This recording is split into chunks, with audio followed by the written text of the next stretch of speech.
Ladies and gentlemen of the YouTube lands, today is a little bit late. I have kind of been getting caught up in the grind of 4.3e, but today I do want to at least go ahead and tell y'all about a method called corpse dragging. This is going to be a super important method that you do want to kind of understand its concept as early as possible, because you will be using this a lot. I use this on my main account in 0.2, which is where we want to get to, and I use it all the time. The reason why this is extremely important is because it allows us to save ammunition and resources in general, while at the same time still allowing us to grind and level up characters at an efficient rate. So if you do notice, probably by now you've kind of recognized that your ammunition should probably be eaten up a lot. Probably if you're not running good logistics or you're not taking breaks, your ammo should probably be down, maybe 5, 6, 7,000 on your ammo resources. But once you hit level 70 on your characters, specifically 2 damage dealers and your SMGs, just depending on who you have. For me, I have to do both of my SMGs because they're only 3-star. If you have a 5-star SMG, then you can only have to worry about them being at X for dumbingly. Once you're able to get to level 70 on those characters, then you will be able to do this corpse dragging method. You might be able to do it a little earlier, but this is just how I personally am going about it. So let me go ahead and show you what corpse dragging is. It actually has to start to take place right here. So typically, the way our team would look is something like this.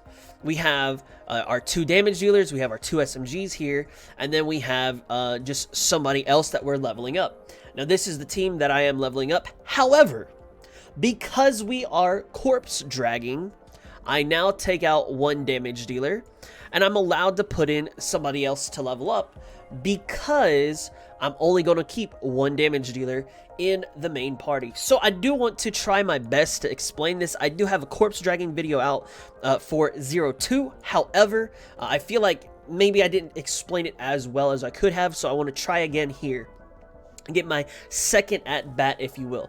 So we're gonna have 2 different squads. We're gonna have our main damage squad, and we are going to have our resupply squad.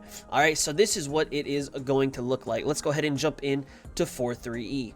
Now we're here in 4.3e. Let me go ahead and show you what those 2 squads are going to be doing. So our first squad is going to be our damage squad. The reason why I call it the damage squad is because Sopmod is going to be my only damage dealer, or my only character at all, that is going to have ammo and rations. Now in this game, Girls Frontline, you cannot single out a person and say, hey, in this squad, I only want you to get resupplied, or I only want you to get resupplied. You can't do that in this game, so you have to do the corpse dragging method if you want to do it on one particular person. Now, you have our damage dealing squad right here. This is the only character that has ammo and rations. You got to remember that, okay? So this is our damage dealing squad right here. Over here, where we would normally put our little 2-star handgun that was level 1, we're actually going to put our second damage dealer over here. This is going to be known as the resupply squad. Okay, so as you can tell, this character, M4A1 in this particular instance, on the resupply squad, has a little bit of ammo and a little bit of rations, but she does not have max ammo and max rations like Sopmod does on the damage dealing squad. So let's go ahead and put her down right here. Now, the reason why we have the damage dealing squad and the supply squad is because they are going to do what their names intend for them to do. We're going to resupply this unit over here, and then we are going to take this unit and deal the damage through this entire run. As you're doing this run, nobody, you see this? Nobody is doing damage except for Sopmod. She is my sole damage dealer. Okay, so that's why it's important for, you know, whether you try to get FAL, 416, G11. In my case, I had to go a less inefficient route and use Type 97 because that's just who I pulled. And you know what? I'm perfectly fine with that. But if you're able to get one of those other characters, congratulations. That's fantastic for you. Now, the one thing that this is going to save us a lot of time on is we will be able to not spend as many ammunitions or as much rations as we typically would if we fully resupplied one entire squad. I think around this time where units are starting to be X4, it takes like 225 ammo for one full resupply. That's outrageous. I think I spent maybe like 20, 30, 40, 50 ammo on this little one resupply over here. I'd have to check the VOD again. I don't remember what it was. The one thing that I do want to mention is that with this comp, we do need to be careful because we are going to be taking a lot of damage. I think if I'm able to kite it out properly, or, you know, if I get a lot of lucky evasion, you know, missed hits by the enemy on my SMGs, then I'm able to push out 5 runs until I have to repair.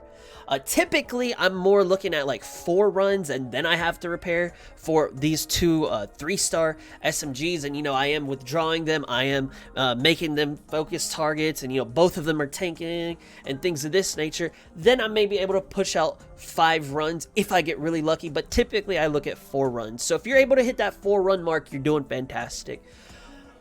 The one thing that it will take a lot of, as far as resources are concerned, is it will take a lot of quick repair tickets. Now, quick repair tickets, as we all know, you can get them through logistics for free. Later down the road, maybe in particular events, we can get them through maybe some event opening boxes. Maybe we can get them, you know, just on Kalina giving us mail every day. Dailies, maybe on the event logins, whatever you have you.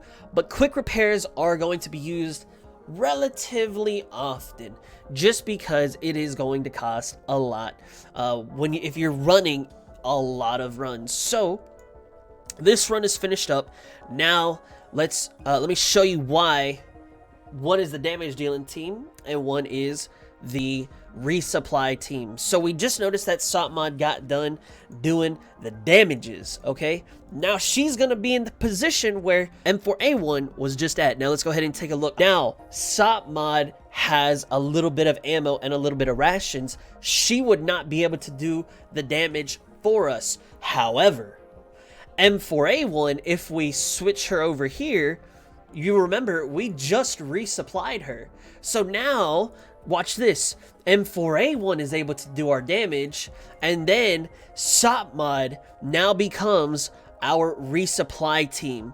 And now we just keep on doing this back and forth, back and forth, back and forth. We take M4A1 and she's gonna go through and do the damages. We resupply Sopmod, and then the next run Sopmod comes back over here to do the damages, and then M4A1 goes and gets resupplied. And that's how this corpse dragging method is going to work. Like I said, it will cost us quick repair tickets, and I told y'all how we can get them. Like I said, we can also save on our ammo and rations, and let's just go ahead and take a look at what it would cost if we were to do a single resupply right here.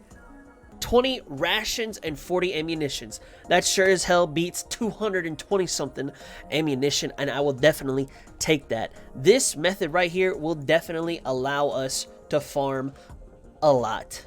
Now, as far as where do I want us to all be farming at, for right now, we're going to continue on 4-3E until we're about level 75. For me, I'm going to have to go a little bit further just because I picked up Type 97 a little bit late. So I'm going to have to back level just a little bit. Now, you can switch it up and you can go to 5-4, and you can potentially go there until you're level 79, and then you can switch over to 5-2E. 5-4 and 5-2E are the exact same run. However, I haven't unlocked that yet. I'll do a corpse dragon thing for that later. However, if you go in there immediately, probably in your like 75, 70 area, you're probably going to get hit pretty hard. I don't plan on going there. I don't plan on doing 5-4. I think I'm going to go hit up 5-2E when I'm about probably 76. I don't know if I'll be able to corpse drag that yet. I'm still waiting to see what I can get done in 4-3E.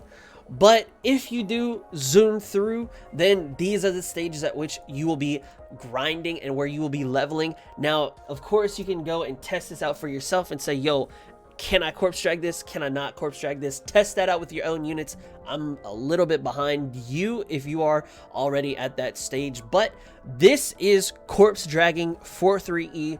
This is what you should be doing as soon as you hit level 70 to save yourself resources and be able to level up a few more characters, just one extra character than normal. Like I said, it's a fantastic method. If you can learn the concept early, it's going to be fantastic. Thank you so much for watching. I really do appreciate it. I hope this video helps you. I do stream on twitch.tv/Tuglow, kind of towards the later portion of the night. 10 p.m. Central Time is what I shoot for. Then I go into the wee hours of the morning. If you get a chance, stop by, ask questions, hang out. I greatly appreciate your company. If not, if you do have questions, hit me up on Discord. I will always answer as quickly as I can, typically within 24 hours. And last but not least, if you haven't already, please go ahead and subscribe to the YouTube channel for more GFL content. And if you do have that Amazon Prime, if you don't mind, I wouldn't mind taking you Twitch Prime. Either which way, thank you so much for the support. Thank you so much for watching. I really do appreciate it. Much love, God bless, and peace out.